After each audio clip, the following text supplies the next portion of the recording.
Any good stories from the road? Pipe up. I wish we'd gotten seen a little bit more out of our punter. I'm starting to puke. It makes my stomach hurt. Yeah. I thought he was going to die. I'm starting to throw up in my mouth a little bit. He's on the probiotics. Is Georgia playing the 1985 Bears this weekend or what? A lot of Todd talk. Rat poison proof. They're mongoose. We will not be hunted at the University of Georgia. I can promise you that. The hunting that we do will be done from us going the other direction. It's the Georgia show. It's not the Georgia Tech show. It's not the Kentucky show. It's not the Mississippi State. It's the undefeated Georgia Bulldogs show in the regular season anyway, Jake, bro. They got to go undefeated from here on out, more than likely, to do what they want to do. What are your final instant thoughts on this win over the Jackets? You know what? Impressive.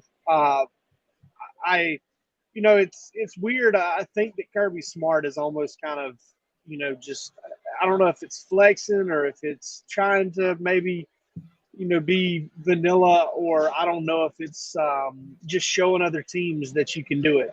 But they're kind of strangling the life out of the football right now, and I don't really understand why. The only thing I can think of is maybe Stetson Bennett is a little dinged up and they're just trying to protect him a little bit. But, threw it 19 times last week. Stetson threw it 18 times this week. He was throwing it 32 times a game coming into last week. Something's just not adding up with all that. I mean, he's basically thrown it the last 2 weeks. He's thrown it about as many times as he did before that. But Georgia, listen, I mean, they can play this style of football and win a lot of ball games. They can. That's kind of the allure of this team. I know it feels like I was probably beating on them there for a second, but that's the greatness of this football team. They can play that game just like that right there and beat a lot of really good football teams. Look, Jake, I think it's cathartic for fans to hear you say that because a lot of them felt that way. I wanted to ask you this. Is it more likely, out of these three outcomes, and you kind of already hit on this, is it more likely that Georgia was looking ahead to LSU, Georgia is holding Stetson back, or Georgia just didn't respect Tech and the Jackets showed a little bit more fight than they thought, or is it a combination of the three? I'll give you a bailout answer.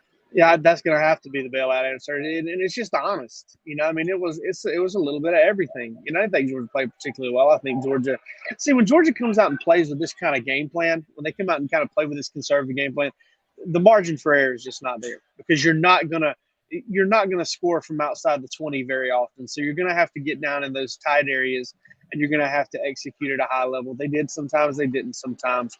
They looked a little in disarray offensively.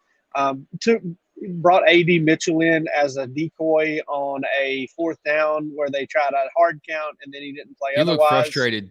Yeah, I couldn't understand why he didn't play. He looked really healthy in the pregame.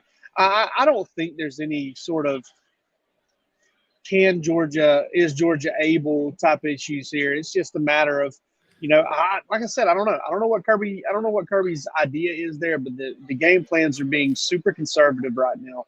And I don't know if it's just Georgia just knowing that they can win ball games like that. I really don't know. This is total speculation, so take it for what it's worth. But when I see Georgia go conservative, I see a team that wants to go fast. I see players that want to go fast. They want to rip it. They want to blitz. They want to have games where they can show that they can build on some momentum and that they're worthy of doing it. And it almost feels like the Dogs, no pun intended here, are being called off a little bit these last few weeks. And I don't know if that's a load management thing for Stetson or a load management thing for the team in general. It's just two guys talking on a YouTube channel here. That's what the show might as well be called.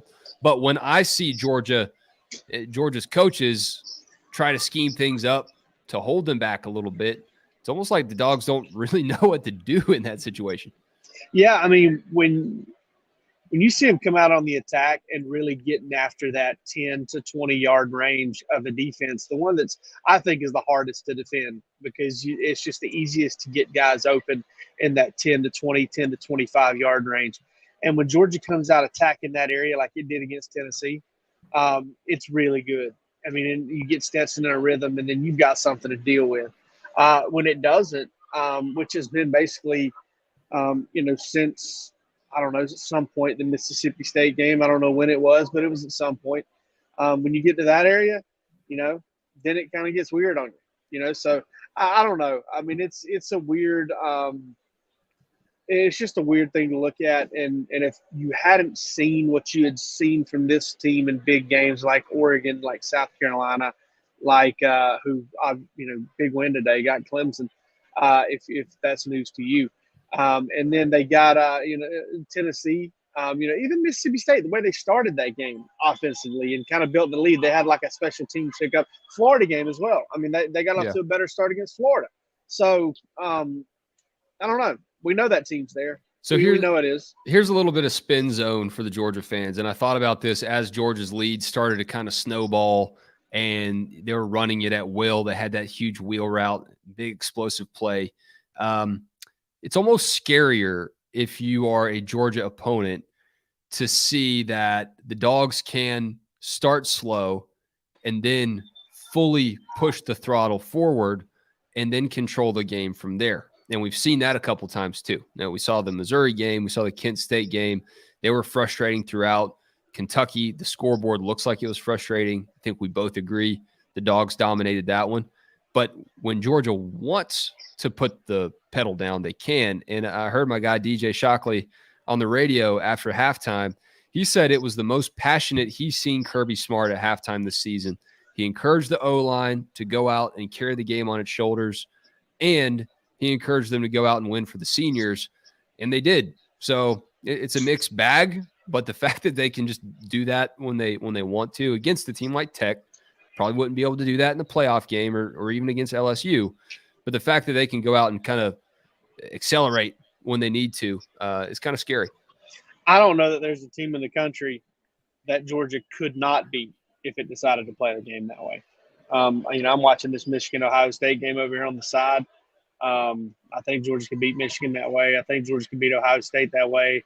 I think Georgia could beat a lot of teams that way.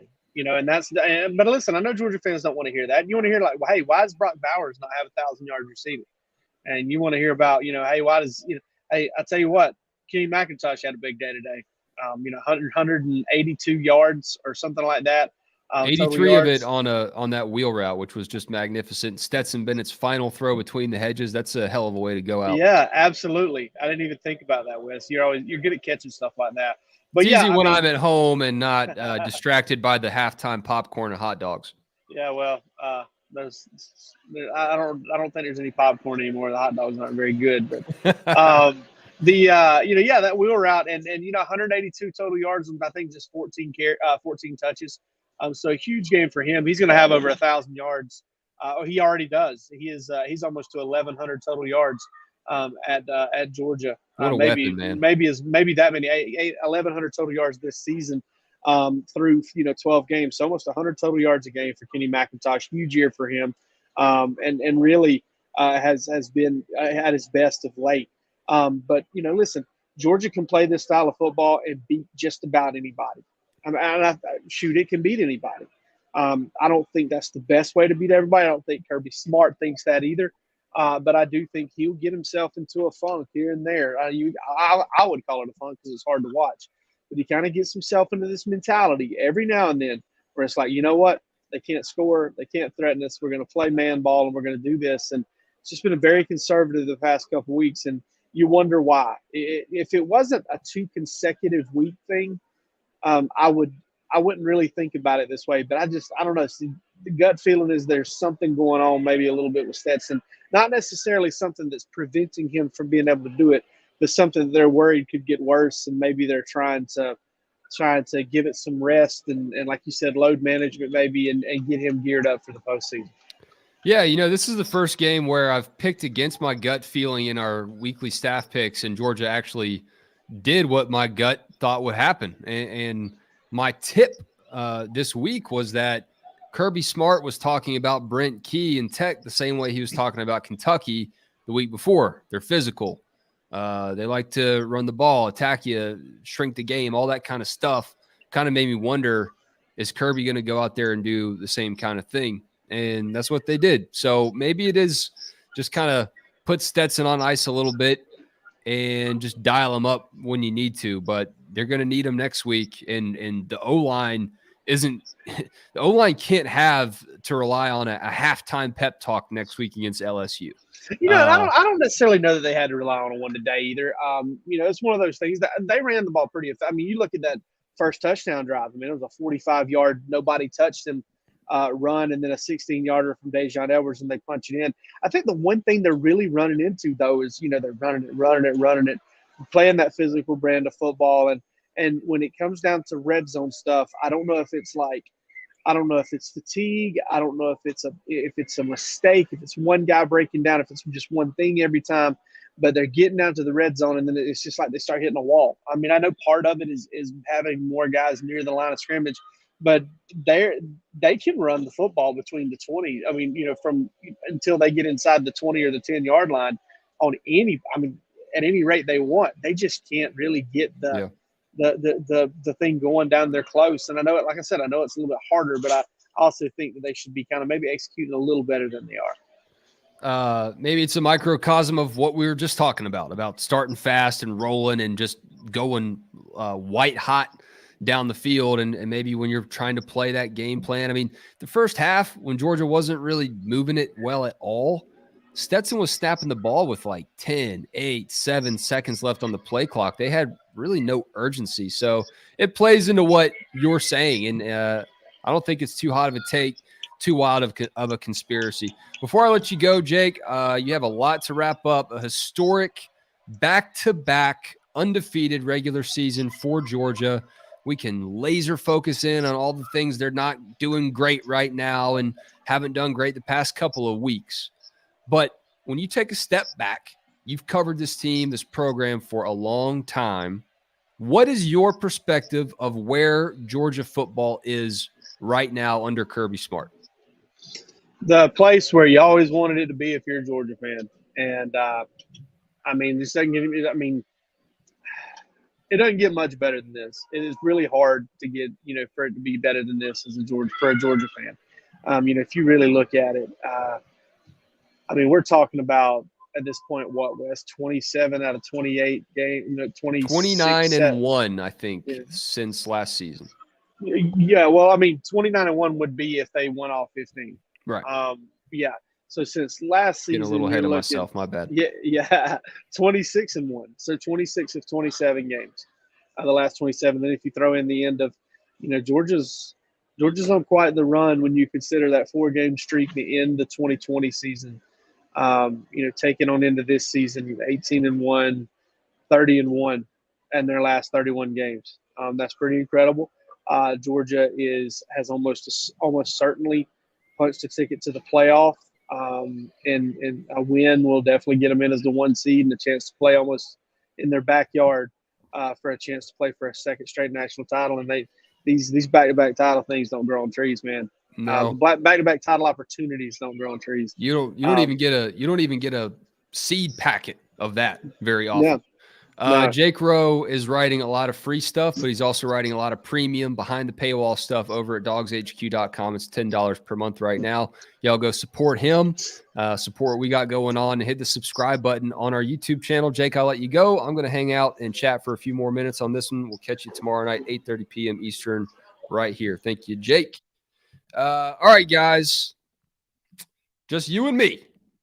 But seriously, what a fun weekend for the Dogs as you see Michigan pull out the upset. You see South Carolina, Saccharolina, Sakerlina. That's South Carolina pulling out the upset. What is going on in college football right now? A lot of craziness, a lot of wild things happening. How crazy is it that Georgia and Michigan, once again, kind of tiptoeing into the playoff? Pretty wild. The barn is up, Indy Clip says, and that is not I don't believe he is Amish. I don't think, because he wouldn't be on the YouTube channel if he was. He's not referring to a barn construction of any sort. He's talking about Auburn. So look at that. All this craziness going on in college football. Who is the standard? It's the Dogs. Back-to-back undefeated seasons. This is the kind of thing, I'll put this in perspective for you. This is the kind of thing that used to happen when I was about 12, 13 years old. I was playing EA Sports NCAA college football video game on my PlayStation 2. If you played it, you're having some nostalgia flashbacks right now. You remember that startup sound. It's kind of ethereal, heavenly. Boom. And then you fire up NCAA football. You hear Brad Nessler, Kirk Herbstreit in the game. And I would pick the Dogs and go on these dynasty runs, never lose a game. Now I just daydream about the time when I could see Georgia doing that kind of thing. This is it. This is video game stuff. It's a cliche. It's overused. People say it all the time. But this is video game stuff from the Georgia Bulldogs. They're going back-to-back undefeated regular seasons. Maybe they are dialing things up when they need to, setting back when they need to, not wasting fuel. If you're a NASCAR or F1 fan, you know what I'm talking about. They're drafting a little bit maybe. But when you see Georgia play teams that Georgia wants to dominate, that Georgia needs to dominate, Georgia needs to shut down, shut up. Tennessee, looking at you. Start out the season against Oregon, 49-3. You have all offseason. Everyone talking about being a national champion, and Kirby Smart leads his team to go out there and just shut everyone up, 49-3. Staying focused. That is some impressive stuff. I don't care what the Dogs have looked like the last couple games. I'm on my soapbox, and I'm shouting it to the mountaintops. Georgia going back-to-back in undefeated regular seasons. Whatever happens from here, they're not going anywhere. David Pollock dominated in NCAA 2004. You know who dominated in NCAA 2005? DJ Shockley. If you weren't running around with DJ Shockley or the Michigan offense, they were also solid. Rhett, you like that barn construction joke? Need to watch Kingpin. That's what made me think about that. Case, this is an interesting question. Michigan looks very similar to last year. Can Georgia dominate the Wolverines just like last year? I don't see why not. I think Georgia's already played some physical teams that want to play the game the way that Georgia does. I look at Kentucky. Again, Stetson Bennett only threw the ball 19 times. I don't think that would be a similar game plan against Michigan in the college football playoff. But, I mean, let's think about what could happen in conference championship weekend. Maybe there's a shakeup there. But if Georgia beats LSU and Michigan beats, I guess, Iowa, you're probably not going to meet up until you play in the national championship. So that's some fun conversations to look ahead to. Michael Horton says, glad we won, but again, offensively didn't play well, especially red zone, expecting to win in the SEC title game, but just don't know what to expect offensively. Michael, I'm with you, man. It's really up to the coaches. Go back to the stats. Just look at Stetson's passing attempts. I think that tells you a lot. Jake Rose said it early on. It's kind of the canary in the coal mine. I think I used that analogy right. What does Georgia's coach, Kirby Smart, want to do? How does he want to win the game? How does he want to control it? Does he want to send a message? Does he want to be physical, pummel? Or does he just want to have the ball last and get a win, kind of like at Kentucky last week? That's what makes Georgia scary, is they're kind of like a chameleon. I don't know if y'all were Pokemon fans, another nerdy reference here on the show, but they're kind of like Ditto, where they just will take on the form of whoever they want to be. And if you weren't a Pokemon fan, just think about a shapeshifter. I think everyone knows what that means. Malik Savage asking where AD Mitchell is. AD got out onto the field for a decoy play, as Jake Rowe mentioned. Some of these comments coming in after our live segment with Jake Rowe, so I encourage you to go back and listen on the podcast or catch the replay of this after the live version wraps up here in a couple minutes. But AD is getting close to coming back. It's kind of like a George Pickens situation, not unlike it, not exactly identical, but it's similar, where I think Georgia's coaches really want to take care of AD, get him as close to ready as they can, and then try to really get him back, ease him in, SEC championship, postseason, potentially natty. But even then, Pickens last season wasn't a world beater for the Dogs. He was kind of a decoy himself, other than that viral block he had against the Wolverines, which earned him a lot of money. But he did have that big catch in the national championship. Michigan, the only team that's scaring Georgia fan Malik Savage. I'm kind of with Tomahawk Dog. Haven't seen him enough to have an opinion, but my gut tells me that Georgia should be able to handle whoever it wants to handle if it attacks the game from start to finish. We've seen Georgia attack 3 opponents thoroughly from start to finish all year: Oregon, South Carolina, and Tennessee. Other than that, it's almost like Georgia's in the lab in some of these games. They're experimenting. They got some petri dishes over here. All right, we're only going to throw it 19 times. Let's see how that works out. Or, hey, let's blitz every single snap. Let's see how that works out for us. You don't know. Kind of mysterious. Other than that, guys, my final thoughts on this game, this season, is just enjoy it.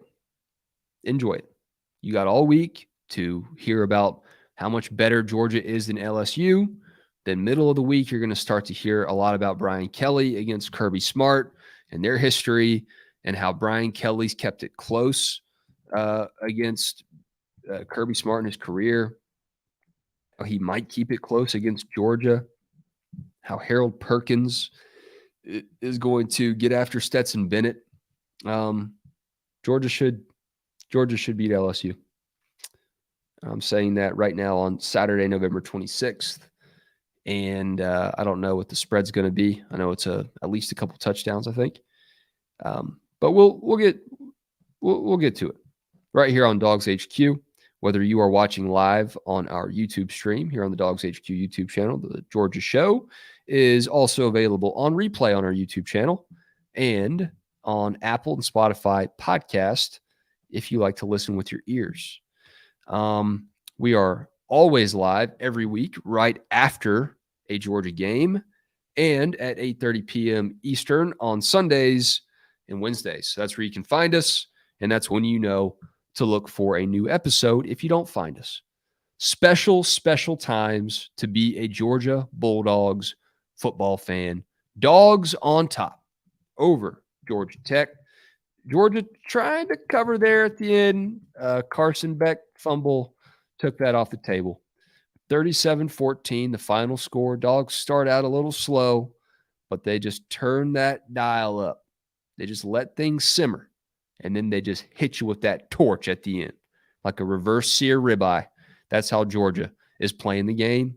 And if you've ever had a reverse sear ribeye, you know they taste pretty good. Uncle Glenn Hartley, you're a damn good dog. All of y'all are. Thank you for the comments. Thanks to Jake Rowe. We will catch you 8:30 p.m. Eastern Sunday night to talk about this Tech win and start looking ahead to the Bayou Bengals. Catch y'all then. Appreciate you.